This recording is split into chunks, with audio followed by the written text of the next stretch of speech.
স্বাগত ডিবিসি সংবাদে। আপনাদের সাথে আছি আমি আফরিন আনোয়ার। এবারে জানাবো খবরের বিস্তারিত।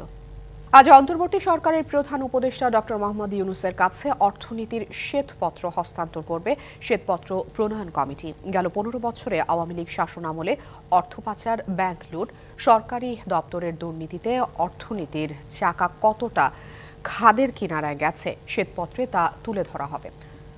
250 পৃষ্ঠার শ্বেতপত্রের 22টি অধ্যায়ে থাকছে অর্থনীতির প্রকৃত চিত্র, সীমাহীন দুর্নীতি আর আওয়ামী লীগ সরকারের আমলে লুটপাটে আর্থিক খাতে বড় ক্ষতির চিত্র। গত 5 আগস্ট সরকার পতনের পর সেই মাসেই দেশের অর্থনৈতিক অবস্থা তুলে ধরতে বিশিষ্ট অর্থনীতিবিদ ডক্টর দেবপ্রিয় ভট্টাচার্যের নেতৃত্বে 12 সদস্যের শ্বেতপত্র প্রণয়ন কমিটি গঠন করা হয়। এই কমিটিকে 90 দিন সময় বেঁধে দেওয়া হয় প্রতিবেদন দাখিলের জন্য। আজ গৌরবময় বিজয়ের মাসের প্রথম দিন। বাংলাদেশের সুদীর্ঘ রাজনৈতিক ইতিহাসে শ্রেষ্ঠ ঘটনা মহান মুক্তিযুদ্ধ। 1971 সালের ডিসেম্বরেই নয়, মাসের রক্তক্ষয়ী যুদ্ধে চূড়ান্ত বিজয় অর্জন হয় জাতি। বাঙালির রক্তে রচিত হয় লাল সবুজ পতাকার গৌরবময় ইতিহাস। যদিও মুক্তিযুদ্ধকে এতদিন একটি রাজনৈতিক দলের সম্পত্তি বানানোর চেষ্টা করেছে বলে দাবি করেন খেতাবপ্রাপ্ত মুক্তিযোদ্ধা ও বিএনপি নেতা হাফিজ উদ্দিন আহমেদ। বিজয়ের প্রায় 5.5 দশক পরও স্বাধীনতার চেতনা বাস্তবায়িত না হওয়ায় ক্ষোভ প্রকাশ করেছেন তিনি। 25শে মার্চ রাতের আঁধারে অপারেশন সার্চ লাইটের মাধ্যমে নিরীহ নিরস্ত্র বাঙালি নিধন শুরু করে পাকিস্তানি বাহিনী। এরপরই কালুরঘাট বেতার কেন্দ্র থেকে আসে সশস্ত্র সংগ্রামের সেই কালজয়ী ঘোষণা। বাংলাদেশ আমার শেষ বাংলাদেশ, জীবন বাংলাদেশ আমার মরণ বাংলাদেশ। শুরু হয় মাতৃভূমি রক্ষায় বাঙালির সর্বাত্মক প্রতিরোধ। 26শে মার্চ কালুরঘাট বেতার কেন্দ্র থেকে মেজর জিয়াউর রহমানের স্বাধীনতা ঘোষণা দেশবাসীকে অনুপ্রাণিত করেছিল, উজ্জীবিত করেছে। মেজর জিয়ার নেতৃত্বে ইস্ট বেঙ্গল রেজিমেন্টের সৈনিকেরা তারা অস্ত্র ধারণ করে এই হারমাত বাহিনীকে প্রতিহত করেছে। এই সত্য আওয়ামী লীগ স্বীকার করে না। তারা মনে করে তাদের নেতার বক্তৃতাতেই বোধহয় দেশটি স্বাধীন হয়েছে এবং পরবর্তীকালেও এই যুদ্ধকে রাজনৈতিক যুদ্ধ হিসাবে দেখাবার চেষ্টা করেছে। এই যুদ্ধ ছিল সাধারণ মানুষের যুদ্ধ। দলমত নির্বিশেষে বাংলাদেশের সাধারণ মানুষ এই যুদ্ধে অংশগ্রহণ করেছে এবং তাদের মিলিত প্রচেষ্টার ফলেই এই দেশটি স্বাধীন হয়েছে। সেখানে 25শে মার্চের পর আওয়ামী লীগের ভূমিকা ছিল অত্যন্ত গৌণ। লাখো শহীদের প্রাণ আর রক্ত নদী পেরিয়ে ডিসেম্বরের শুরু থেকেই পূর্ণতা পেতে থাকে বাঙালির বহু প্রত্যাশিত স্বাধীনতার স্বপ্ন। জেলায় জেলায় উঠতে শুরু করে বিজয়ের পতাকা। 71-এ যুবক ছিলাম, সেনাবাহিনীর তরুণ অফিসার ছিলাম। দেশের ডাকে সাড়া দিয়ে আমরা অস্ত্র ধারণ করেছি, হানাদার বাহিনীকে মোকাবেলা করেছি পথে প্রান্তরে। সেই যে দৃশ্য বর্ণনা করা ভাষা আমার নাই। আমার ডাইনে বামে সৈনিকেরা পড়ে যাচ্ছে, কারো মাইনফিল্ডে হাত পা উড়ে যাচ্ছে, কামানের গোলায় বিশাল বিশাল পুকুরের মতো গর্ত হয়ে যাচ্ছে, আমরা অনেকে হতাহত হচ্ছি। এই দৃশ্যের মধ্যে দিয়ে যে তরুণ ছাত্রদল এবং ইস্ট বেঙ্গল রেজিমেন্ট, আমার ইউনিট প্রথম ইস্ট বেঙ্গলের সৈনিকরা যেভাবে শত্রু বাংকারের দিকে অগ্রসর হচ্ছিল, এই দৃশ্য কল্পনা করলে আজও অভিভূত হই। 25শে মার্চ বাঙালির রক্তে স্বাধীনতার যে কলি ফুটেছিল তাতে ছিল বৈষম্যহীন এক রাষ্ট্র বিনির্মাণের স্বপ্ন। আর এই ডিসেম্বরেই তাকে বিজয়ের কুসুমে পরিণত করেছিল বাঙালির আত্মত্যাগ আর ঐক্য। যদিও তার সুবাতাস বাংলার ঘরে ঘরে এখনও পৌঁছায়নি বলে মনে করেন এই মুক্তিযোদ্ধা। আমরা মুক্তিযুদ্ধের চেতনা বাস্তবায়ন করতে অনেকাংশেই ব্যর্থ হয়েছি। এর কারণ রাজনৈতিক দলসমূহের ব্যর্থতা। স্বাধীনতার অব্যবহিত পরে যারা রাষ্ট্র ক্ষমতায় গিয়েছে তারা এই দেশের জন্য কোনো ত্যাগ স্বীকার করেনি। তাদের জীবন কোনো দিন বিপন্ন হয় নাই। তারা এই রাষ্ট্রকে এবং এই তাদের ক্ষমতাকে পেয়েছে ভোগ করার একটি মাধ্যম হিসাবে এবং এই ব্যাপারে তারা 100% আত্মনিয়োগ করেছে। লুটতরাজ এবং গণতন্ত্র ধ্বংস করার প্রক্রিয়ায় তারা ব্যস্ত ছিল। তাদের কাছে দেশ কোনো বিবেচ্য বিষয় ছিল না।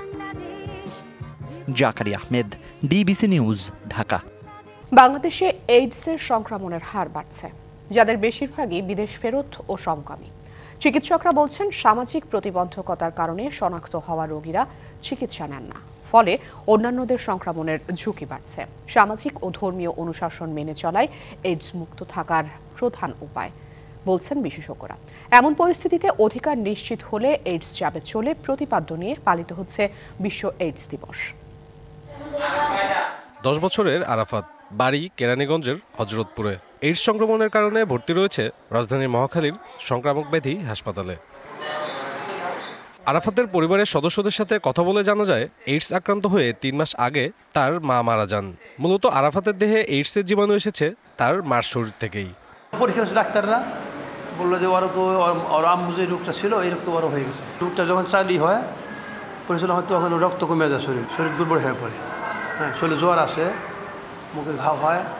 বর্তমানে হাসপাতালটিতে শিশু, প্রাপ্তবয়স্ক, নারী পুরুষ মিলিয়ে রোগী ভর্তি রয়েছেন 12 জন। তুলে ধরেন ঘাতক ব্যাধিতে আক্রান্ত হওয়ার কথা। বিদেশ যাওয়ার জন্য মেডিকেল করছিলাম, ওই সময় আর কি ধরা পড়ছে যে আমার ওয়াইফও আক্রান্ত। ওর আম্মু বিদেশ আসছিল আগে, তো হঠাৎ করে এই 2 সপ্তাহ 15 দিন হবে এরকম ধরে আমি আর হসপিটালে আসছি আজকে মাত্র 1 সপ্তাহ হয়েছে। চিকিৎসকরা বলছেন, শুরুতে শনাক্ত করা গেলে প্রয়োজনীয় চিকিৎসার মাধ্যমে সুস্থ জীবনযাপন করতে পারেন এইডস রোগী, আর দেরি বয়ে আনে মৃত্যু। ভাইরাসটা হচ্ছে যে আমাদের বডির ইমিউনিটিকে নষ্ট করে দেয়। তো একটা মানুষের যদি ইমিউনিটি না থাকে তাহলে তাকে সব ধরনের রোগ আক্রান্ত করবে। আবার এইচআইভি যাদের থাকে তাদের দেখা যায় যে কার্ডিয়াক খারাপ হয় তাড়াতাড়ি, তো ব্রেন স্ট্রোক হয়। ওদের তো সাধারণ লোকের থেকে ওদের একটু রিস্কটা বেশি থাকে। মাদকাসক্ত, যৌনকর্মী, সূচের বহুমাত্রায় ব্যবহার, রক্তের আদান প্রদান করা ব্যক্তিরাই এ রোগে বেশি ঝুঁকিতে থাকেন, যেখানে বিদেশ ফেরত ও সমকামীদের সংখ্যাও কম নয়। ড্রাগ নিত না এবং যারা নিডেল শেয়ার করতে তাদের মধ্যে এই সংখ্যাটা বেশি ছিল, অথবা যারা কমার্শিয়াল সেক্স ওয়ার্কার ছিলেন তাদের মধ্যে। এখনও এই সংখ্যাটা ওদের মধ্যে বেশি, কিন্তু রিসেন্টলি আমরা যা দেখছি যে যারা অনেক দিন ধরে দেশের বাইরে কাজ করছেন তাদের একটা সংখ্যা আমরা এখন পাচ্ছি। যারা এমএসএম পপুলেশন আছেন তাদের মধ্যে এই সংখ্যাটা বেশি। এইডস বংশগত রোগ নয়, তবে বাবা মার থাকলে আক্রান্তের ঝুঁকি বেশি। তাই আক্রান্ত গর্ভবতী মায়ের ক্ষেত্রে প্ল্যান প্রেগন্যান্সি বা সঠিক চিকিৎসা দিলে জীবাণু থাকলেও তা শিশুর দেহে যাবে না। যখনই আপনি পজিটিভ শুনবেন তখনই তাকে ড্রাগ দিয়ে দিতে হবে। এখন আর কিন্তু অপেক্ষা করা যাবে না যে তার সিমটম আসবে তারপরে তাকে ড্রাগ দেবো, তা না। কিন্তু হাজব্যান্ড এবং ওয়াইফ যদি পরে আবার বাচ্চা নিতে চায়, জীবাণুটা থাকবে কিন্তু ট্রান্সমিট হবে না। স্বাস্থ্য অধিদপ্তরের সবশেষ তথ্য অনুযায়ী দেশে এইডস রোগীর সংখ্যা প্রায় 14,000। এবছরের এখন পর্যন্ত মারা গেছেন প্রায় 300 জন। সাব্বির রোজ, ডিবিসি নিউজ, ঢাকা। ডলার সংকটে ব্যাংকে এলসি খোলার জটিলতা, ডেলিভারি ও সাপ্লাই অর্ডারের অপব্যবহারে তেল, চিনির মতো আমদানি নির্ভর নিত্যপণ্যের বাজার নিয়ন্ত্রণ করা যাচ্ছে না। রমজানের চাহিদা বাড়ে এমন নিত্যপণ্যের দাম ক্রয় ক্ষমতার মধ্যে রাখতে নানা উদ্যোগ নেওয়া হলেও বাজার নিয়ন্ত্রণে থাকবে কিনা তা নিয়ে রয়েছে সংশয়। এখনই আমদানি বাড়ানোর উদ্যোগ না নিলে রমজানে ভোগ্যপণ্যের সরবরাহ নিয়ে অনিশ্চয়তা থাকতে পারে বলছে আমদানিকারকরা। বছরে দেশে চিনির চাহিদা প্রায় 20 লাখ মেট্রিক টন। চলতি অর্থ বছরে প্রথম 6 মাসে চট্টগ্রাম বন্দর দিয়ে আমদানি হয়েছে 8,655 মেট্রিক টন। গত অর্থ বছরের এই সময়ে চিনি আমদানি হয়েছিল 74,812 মেট্রিক টন। বছরে ভোজ্য তেলের চাহিদা 22 থেকে 24 লাখ মেট্রিক টন। গত বছরে পরিশোধিত ও অপরিশোধিত 5,17,000 মেট্রিক টন তেল আমদানি করা হয়। বিপরীতে চলতি অর্থ বছরে 6 মাসে আমদানি করা হয় 4,11,000 মেট্রিক টন। গত অর্থ বছরে 5,606 মেট্রিক টন খেজুর আমদানি করা হলেও চলতি অর্থ বছরে 6 মাসে হয়েছে মাত্র 2,733 মেট্রিক টন খেজুর। গত অর্থ বছরে এই সময়ে ছোলা আমদানি করা হয় 5,160 মেট্রিক টন। চলতি অর্থ বছরে 6 মাসে 13,946 মেট্রিক টন আমদানি করা হয়। অন্যদিকে গত অর্থ বছরে 95,187 মেট্রিক টন ডাল আমদানি হলেও চলতি অর্থ বছরে 6 মাসে আমদানি হয় 1,94,346 মেট্রিক টন। রোজার সময়ে যেসব পণ্যের চাহিদা বাড়ে সেগুলোর দাম সহনীয় রাখতে আমদানি বাড়ানোর উদ্যোগ নেয় সরকার। কমানো হয় নানা শুল্ক ও কর, কিন্তু 1 মাসে আমদানি বাড়েনি। ট্যাক্স রেটে তো সরকার এখানে অনেক কমিয়েছে, তো এখানে সরকার তরফ থেকে কোনো কিছু নেই। ব্যবসায়ীরা ইজিলি স্মুথলি যাতে আপনার পণ্যটা তাদের গুদামে নিতে পারে এই ব্যবস্থা আমরা করছি।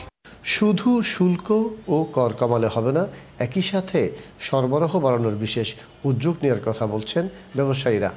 সরকারকে যদি পণ্য আমদানির ক্ষেত্রে পণ্য সরবরাহ করতে যদি করে, তাহলে আমার মনে হয় যে ভোক্তারা নাগালের মধ্যে তারা পণ্য ক্রয় করতে পারবেন। কঠোর মনিটরিং ও এলসি খোলায় ব্যাংকগুলো উদার না হলে সরকারি উদ্যোগ কাজে আসবে না বলে অভিমত ভোক্তা অধিকার নেতাদের। এলসি খোলা বা পণ্য আমদানির যে সরবরাহ এটা বাড়ানোর জন্য উদ্যোগ নেওয়া, আমদানি করে মজুতটা বাড়ানো না যায় তাহলে কিন্তু রমজানে আমাদেরকে ভোগাবে। এদিকে দেশের বৃহত্তম পাইকারি বাজার খাতুনগঞ্জে ১.৫ দশক পর ভেঙেছে আমদানির সিন্ডিকেট। বাজার নিয়ন্ত্রণে রাখা আওয়ামীপন্থী ব্যবসায়ী ও নেতারা না থাকায় পণ্য আমদানির সুযোগ পাচ্ছে অনেক সাধারণ ব্যবসায়ী।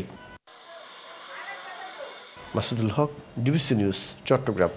অসুস্থতার কারণে জামিনের শর্তে সাংবাদিক মুন্নি সাহাকে পরিবারের কাছে হস্তান্তর করেছে ঢাকা মহানগর গোয়েন্দা পুলিশ। শনিবার রাতে রাজধানীর কারওয়ান বাজারে জনতা টাওয়ারের কার্যালয় থেকে বের হওয়ার পর কিছু লোক মুন্নি সাহাকে ঘেরাও করে। খবর পেয়ে পুলিশ তাকে উদ্ধার করে তেজগাঁ থানায় নিয়ে আসে। এ সময় ঘেরাওকারীরা মুন্নি সাহার বিচারের দাবিতে স্লোগান দেন। পরে মুন্নি সাহাকে থানা থেকে মিন্টু রোডের ডিবি কার্যালয়ে নেওয়া হয়। পুলিশ জানিয়েছে নিরাপত্তার স্বার্থে তাকে ডিবিতে নেওয়া হয়েছিল। তবে অসুস্থতা বিবেচনায় ৪৯৭ ধারায় তাকে পরিবারের জিম্মায় দেওয়া হয়। এজন্য ৪ মামলায় জামিন নেওয়ার শর্ত দেওয়া হয়েছে। মুন্নি সাহা ১ টাকার খবর নামের একটি অনলাইন পোর্টালের সম্পাদক। দেশের অন্যতম জনপ্রিয় ইলেকট্রনিক্স ব্র্যান্ড মিনস্টার নিয়ে এলো ক্রেতাদের জন্য আকর্ষণীয় অফার। কোটিপতি হন শীর্ষক অফারে ক্রেতারা Minister fridge, AC, LED TV, washing machine ও মাইক্রো ওভেন কিনলেই পাচ্ছেন স্ক্র্যাচ কার্ড, যা ঘষলে সুযোগ থাকছে কোটিপতি হওয়ার। এছাড়াও থাকছে ইলেকট্রনিক পণ্য সহ নানা আকর্ষণীয় ডিসকাউন্ট। সকালে পণ্যটির প্রধান কার্যালয়ে এক সংবাদ সম্মেলনে এই অফারের ঘোষণা দেওয়া হয়। এ সময় উপব্যবস্থাপনা পরিচালক জানান, দামের ঊর্ধ্বগতির বাজারে ক্রেতাদের স্বস্তি দিতেই তাদের এই আয়োজন। মিনস্টার সবসময় দেশের মানুষের কল্যাণে কাজ করছে বলেও উল্লেখ করেন তিনি। অফারটি চলবে দেশের ২০০টির বেশি মিনস্টার শোরুমে। এর পাশাপাশি ১৫০০-র বেশি ডিলার শোরুমেও একযোগে চলবে এই অফার। অর্থপাচার রোধে মার্কেন্টাইল ব্যাংকের অ্যান্টি মানি লন্ডারিং কনফারেন্স অনুষ্ঠিত হয়েছে। শনিবার রাজধানীর ফার্স্ট হোটেল অ্যান্ড রিসোর্টে এই কনফারেন্স অনুষ্ঠিত হয়। এতে মানি লন্ডারিং প্রতিরোধে দায়িত্বপ্রাপ্ত ব্যাংকের ১২৫টি শাখার কর্মকর্তারা অংশ নেন। এছাড়াও ব্যাংকের প্রধান কার্যালয়ের সংশ্লিষ্ট বিভাগের কর্মকর্তারাও এ সময় উপস্থিত ছিলেন।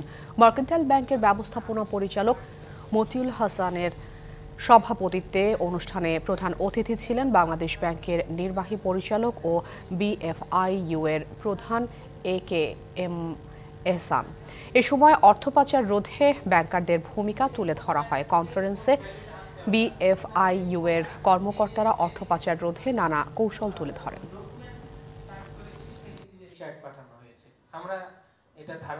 পলক, খেয়া জাল, বাদাই জাল সহ নানা সরঞ্জাম নিয়ে গন্তব্য পাবনার চলন বিলে। দল বেঁধে মাছ ধরার চিরায়ত বাউত উৎসব ঘিরে হৈহুল্লোড়ে মেতে উঠেছেন শিকারীরা। দূর দূরান্ত থেকে আসা নানা বয়সী মানুষ যোগ দেয় এই উৎসবে। মাসব্যাপী চলা উৎসব শৌখিন মাছ শিকারীদের জন্য হয়ে ওঠে মিলন মেলা। কুয়াশা ভেদ করে গুটি গুটি পায় উকি দিচ্ছে সূর্য। মিহি কুয়াশায় দৃষ্টিসীমার অস্পষ্টতা, গায়ে হালকা শীত শীত অনুভূতি। এমনই কুয়াশা ঘেরা সকালে চলন বিলে মাছ শিকারের সরঞ্জাম কাঁধে বাউত উৎসবে শৌখিন মৎস্য শিকারীরা। লোকজীতিতে বিলের জলে মনের আনন্দে চলে মৎস্য আহরণ। ৩ বছর ধরে আসতেছি, আল্লাহ মাছ দেয়। এই রোল শাওলা একটা চলন মিলের মধ্যে এই বিলটা, এই প্রতি বছর আমরা আনন্দ করি, খুব মাছ টাছ মারি। সূচনার ইতিহাস অজানা হলেও চলনবিল অঞ্চলে এমন উৎসব চলছে বছরের পর বছর। এই উৎসবে কারো ভাগ্যে মেলে বোয়াল, শোল, রুই, কাতল, গজার সহ বিভিন্ন দেশি মাছ। কেউ কেউ আবার ফেরেন খালি হাতে। তবে আনন্দটাই তাদের কাছে মুখ্য। মাছ, বোয়াল মাছ পাওয়া যায়, রুই মাছ পাওয়া যায়, কাতল পাওয়া যায়, শোল মাছ পাওয়া যায়। মাছ পাওয়াটাই বড় উদ্দেশ্য, আনন্দ হয়, এর জন্য আসি আমরা। গ্রামীণ এই ঐতিহ্যকে ধরে রাখতে মাছের প্রজনন ও জীববৈচিত্র্য নষ্ট না করার পরামর্শ মৎস্য কর্মকর্তার। দেশীয় মাছ যেন বিভিন্ন কারণে মাছ কমে যাচ্ছে, সারা দেশে কমে যাচ্ছে বিভিন্ন কারণে, বিশেষ করে জলাশয় সংকোচন ঘটছে, জলাভূমিগুলো ভরাট হয়ে যাচ্ছে। দেশীয় মাছ সম্পদ রক্ষার জন্য আমরা বিভিন্নভাবে সচেতনমূলক সভা করি এবং মানুষকে বোঝানোর চেষ্টা করি। চলন বিলের রুহুল বিল, ডিকশির বিল, রামের বিল সহ কয়েকটি বিলে নভেম্বরের শেষ বা ডিসেম্বরের শুরু থেকে মাসব্যাপী সপ্তাহে 2 দিন চলে এই বাউত উৎসব। DBC news desk. পটুয়াখালীতে নৌবাহিনীর 2024 ব্যাচের নবীন নাবিকের শিক্ষা সমাপনী কুচকাওয়াজ অনুষ্ঠিত হচ্ছে। এ বিষয়ে আরো বিস্তারিত জানাতে সরাসরি যুক্ত হচ্ছেন সহকর্মী মহিবুল্লাহ চৌধুরী। মহিবুল্লাহ, সার্বিক কি অবস্থা দেখছেন এবং আনুষ্ঠানিকতা কত দূর এগোলো? যে খেলায় কিন্তু শেরেবাংলা ঘাঁটি রয়েছে বানৌজার, সেই শেরেবাংলা ঘাঁটিতে কিন্তু 440 জন নবীন নাবিকদের কিন্তু আজকের সমাপনী শিক্ষা সমাপনী রয়েছে সেটি কিন্তু কুচকাওয়াজ চলছে। আপনি দেখতে পাচ্ছেন যে এখন বর্তমানে যে 40 জন যে নাবিক রয়েছে তারা কিন্তু এখন বর্তমানে যে প্যারেড গ্রাউন্ড রয়েছে সেই প্যারেড গ্রাউন্ডে কিন্তু তারা কিন্তু কুচকাওয়াজ করছে এবং হচ্ছে এখানে উপস্থিত রয়েছেন নৌবাহিনীর প্রধান অ্যাডমিরাল এম নাজমুল হাসান। তিনি কিন্তু প্রধান অতিথি হিসেবে প্যারেড গ্রাউন্ডে উপস্থিত থেকে তিনি কিন্তু সালাম গ্রহণ করছে। আমরা একেবারে প্যারেড গ্রাউন্ডের সামনে রয়েছি। এখন বর্তমানে 70 জন যে নাবিক রয়েছে তারা কিন্তু মাঠ প্রদক্ষিণ করছেন, একে একে দলে দলে বিভক্ত হয়ে তারা কিন্তু সালাম প্রদর্শন করছেন। আমরা কিন্তু সেটি কিন্তু দেখানোর চেষ্টা করছি। একটি বিষয় জানিয়ে রাখতে হয় যে এই প্যারেড সালাম গ্রহণের পরপরই কিন্তু এখানে তিনি যে কৃতিত্বপূর্ণ যে ফলাফল করেছেন নাবিকরা তাদের 3 জনের মধ্যে কিন্তু পুরস্কার বিতরণ করবেন। সেই পুরস্কার বিতরণের কাজীদের নাম যদি একটু বলতে হয় তাহলে বলতে হয় যে AKM সাদাত হোসেন সাদি পেশাগত ও সকল বিষয়ে সর্বোচ্চ ফল অর্জন করে তিনি সেরা চৌকস নাবিক হিসেবে কিন্তু নৌবাহিনী পদক লাভ করেন এবং মোহাম্মদ শাহিন আলম শিমুল 2য় স্থান অধিকার করে কমখুল পদক এবং সাব্বির রহমান 3য় স্থান অধিকার করে শেরেবাংলা পদক অর্জন করেছেন। আর এই প্যারেডের পরপরই কিন্তু এখানে এই সকল নাবিকদের হাতে কিন্তু প্রধান অতিথি নৌবাহিনীর প্রধান তিনি কিন্তু তাদের হাতে পুরস্কার তুলে দিবেন। একটি বিষয় জানিয়ে রাখতে হয় যে বানৌজার এই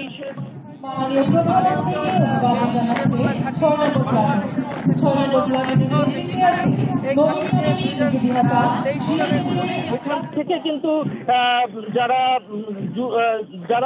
ভর্তি হয় সারা দেশে তাদেরকে কিন্তু প্রশিক্ষণ দেওয়া হয়। এখন বর্তমানে কিন্তু 440 জন নাবিকের কিন্তু প্রশিক্ষণ সমাপ্ত হয়েছে। তারা কিন্তু এই কুচকাওয়াজের মাধ্যমে তারা এই সমাপন অনুষ্ঠানের মধ্যে দিয়ে তারা কিন্তু নতুন অধ্যায় কিন্তু প্রবেশ করবে। তো পটুয়াখালীর শেরেবাংলা নৌঘাটি থেকে এই ছিল সর্বশেষ। মহিবুল্লাহ, আপনাকে অসংখ্য ধন্যবাদ। জ্যামাইকায় স্বাগতিক ওয়েস্ট ইন্ডিজের বিপক্ষে সিরিজের দ্বিতীয় ও শেষ টেস্টের প্রথম দিন শেষে বাংলাদেশের সংগ্রহ 2 উইকেটে 69 রান আউটফিল্ড ভেজা থাকায় টস হয়েছে দেরিতে আর খেলা হয়েছে মাত্র 30 ওভার। ক্যারিয়ারের 5ম হাফ সেঞ্চুরি পেয়েছেন ওপেনার সাদমান ইসলাম। সাবিনা পার্কে বৃষ্টির ঘনঘটা। সিরিজের শেষ টেস্টের টস হতে গড়িয়ে গেল দিনের অর্ধেকটা। নির্ধারিত সময়ের প্রায় 5 ঘন্টা পর মাঠে গড়ালো খেলা। শুরুটা বিস্ময় দিয়েই ভেজা মাঠ শুকানোর পর টস আর সেটা জিতে বল না নিয়ে ব্যাটিংয়ের সিদ্ধান্ত নিলেন টাইগার ক্যাপ্টেন মেহেদী হাসান মিরাজ। মাহমুদুল হাসান জয় আর সাদমান ইসলামের ওপেনিং পেয়ারের বিপরীতে ডিউক বলে কেমার রোচ, আলজারি জোসেফদের গতি আর সুইংয়ের ত্রাস। দলীয় 8 রানে রোচের 123 কিলোমিটার গতির বলের সুইংয়ে স্লিপে ধরা পড়লেন মাহমুদুল জয়। জয়কে হারানোর ধাক্কা সামলে ওঠার আগেই দ্বিতীয় উইকেটের পতন। ওয়ান ডাউনে আসা মমিনুল হককে সেই সুইংয়েই অসহায় বানালেন কেমার রোচ। গুডল্যান্ড ডেলিভারিকে ডিফেন্স করতে গিয়ে উইকেট হারালেন মমিনুল। সাদমান দীপুর 59 রানের তৃতীয় উইকেট জুটির ভালো খেলার বিপরীত চিত্রের সংখ্যাও হাড় হিম করা বিস্ময়ের। ব্যক্তিগত 15 রানেই থেমে যেতে পারত সাদমানের ইনিংস। সেকেন্ড স্লিপে ড্রপ করলেন আলজারি জোসেফের সতীর্থ। 15-র পর 35-এও আরও একবার জীবন পেলেন সাদমান। এবার কাভার ড্রাইভের বল উঠে গেলেও শর্ট কাভারে শার্প ক্যাচ নিতে ব্যর্থ ফিল্ডার। দলীয় রান তখন 2 উইকেটে 50। বৃষ্টির কারণে কাভারে ঢাকা উইকেটের ময়েশ্চার, সাথে ক্যারিবীয় পেসারদের গতি আর সুইং। 20তম ওভারের দ্বিতীয় বলে সিলসের সুইং ডেলিভারি রিড করতে পারলেন না দীপু। কাভারে খেলতে গিয়ে ক্যাচ দিলেন স্লিপে। 2 ফিল্ডার মিলে হাতে জমাতে পারেনি বল। লাইফ পেলেন দীপু। এর পরের সময়টাতে স্বাচ্ছন্দ্যেই ব্যাট করেছেন 2 ব্যাটার। কেভিন হজকে ছক্কা মেরে সাদমান পৌঁছান ব্যক্তিগত 49-এ। পরের বলে সিঙ্গেল নিয়ে পুরো করেন ক্যারিয়ারের 5ম হাফ সেঞ্চুরি। দিন শেষে সাদমান 50 আর দীপু অপরাজিত 12 রানে। Shahan Papon, DBC news desk. আন্তর্জাতিক ক্যারিয়ার শেষ ম্যাচটা কি খেলে ফেলেছেন সাকিব? চ্যাম্পিয়ন্স ট্রফি পর্যন্ত সাকিবের খেলা চালিয়ে যাওয়ার ইচ্ছা থাকলেও সে সুযোগ কি পাবেন তিনি? জানা গেছে ওয়েস্ট ইন্ডিজের বিপক্ষে ওয়ানডে সিরিজে থাকছেন না সাকিব। বিসিবির নির্দেশনা মেনেই নাকি সাকিবকে ছাড়াই দল জমা দিয়েছে নির্বাচক প্যানেল। টেস্ট আর টি-20কে বিদায় জানিয়ে দিয়েছেন দেশের ক্রিকেটের পোস্টার বয় সাকিব আল হাসান। শেষ টেস্টটা খেলতে চেয়েছিলেন ঘরের মাঠে। পরিবর্তিত পরিস্থিতিতে নিরাপত্তা ইস্যুতে পূরণ হয়নি সেই ইচ্ছা। সাকিব চেয়েছিলেন আগামী বছর হতে যাওয়া চ্যাম্পিয়ন্স ট্রফি পর্যন্ত খেলবেন ওয়ানডে ফরম্যাটে। আদৌ কি সে সুযোগ পাবেন তিনি? চ্যাম্পিয়ন্স ট্রফির আগে টাইগারদের একমাত্র ওয়ানডে সিরিজ ক্যারিবীয়দের মাটিতে। জানা গেছে সেই সিরিজের জন্য সাকিবকে ছাড়াই দল ঘোষণা করতে যাচ্ছে বাংলাদেশ ক্রিকেট বোর্ড। সূত্রের খবর, তাকে ছাড়াই নির্বাচকেরা এরই মধ্যে জমা দিয়েছে দল। বিভিন্ন গণমাধ্যমের খবর, জাতীয় দলে ফিরতে বিসিবিকে নাকি বেশ কিছু শর্ত জুড়ে দিয়েছেন সাকিব, যার মধ্যে রয়েছে দেশে খেলার স্বাধীনতা, দেশে আসা ও যখন চাইবেন তখনই দেশ ত্যাগের নিশ্চয়তা। এছাড়াও জব্দকৃত ব্যাংক অ্যাকাউন্ট উন্মুক্ত করতে বিসিবির সহায়তাও চেয়েছেন তিনি। অবশ্য এ বিষয়ে আনুষ্ঠানিক কোনো তথ্য দেয়া হয়নি বোর্ডের পক্ষ থেকে। বিসিবি সূত্রের খবর, মাঠের ক্রিকেটে সাকিবের পারফরমেন্স নয়, বরং বর্তমানে সাকিবের মানসিক অবস্থার কথা বিবেচনা করেই নাকি তাকে ছাড়াই দল গোছানোর পরামর্শ দেওয়া হয়েছে নির্বাচক প্যানেলকে। আর তা মেনেই সাকিবকে ছাড়া দল সাজিয়েছে গাজী আশরাফ হোসেন লিপুর নেতৃত্বাধীন নির্বাচক প্যানেল।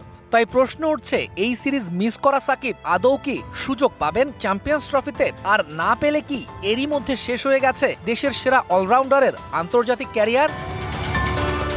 তৌহিদুল ইসলাম, ডিবিসি নিউজ ডেস্ক। পুনর্নির্বাচনে এখলাসউদ্দিনকে 5 ভোটে হারিয়ে বাফুফের 15তম সদস্য নির্বাচিত হয়েছেন সাবেক ফুটবলার সাইফুর রহমান মনি। ভোট পেয়েছেন 56টি। 15তম সদস্য পদের এই নির্বাচনে ভোট দিতে বাফুফে ভবনে হাজির হয়েছেন ক্লাব, ডিএফএ, বিশ্ববিদ্যালয় সহ স্ট্রোক হোল্ডার বিভিন্ন সংস্থার কাউন্সিলররা। সকাল 11টা থেকে দুপুর 1টা পর্যন্ত চলে ভোটগ্রহণ। ভোট দিয়েছেন 107 কাউন্সিলর। 26 অক্টোবর বাফুফের নির্বাচনে 15 সদস্য পদের বিপরীতে অংশ নেন 37 জন, যেখানে 15তম সদস্য পদের প্রার্থী সাইফুর রহমান মনি ও এখলাসউদ্দিন সমান 61টি ভোট পান। ওই নির্বাচনে সর্বোচ্চ ভোট পেয়ে সভাপতি নির্বাচিত হন সাবেক ফুটবলার তাবিথ আউয়াল। সংবাদেই ছিল এখনকার মতো। ডিবিসি নিউজের সংবাদগুলো পড়তে ভিজিট করুন dbcnews.tv আর ভিজিট করুন ডিবিসি নিউজের ফেসবুক পেজ এবং ইউটিউব চ্যানেল। সঙ্গেই থাকুন ডিবিসি।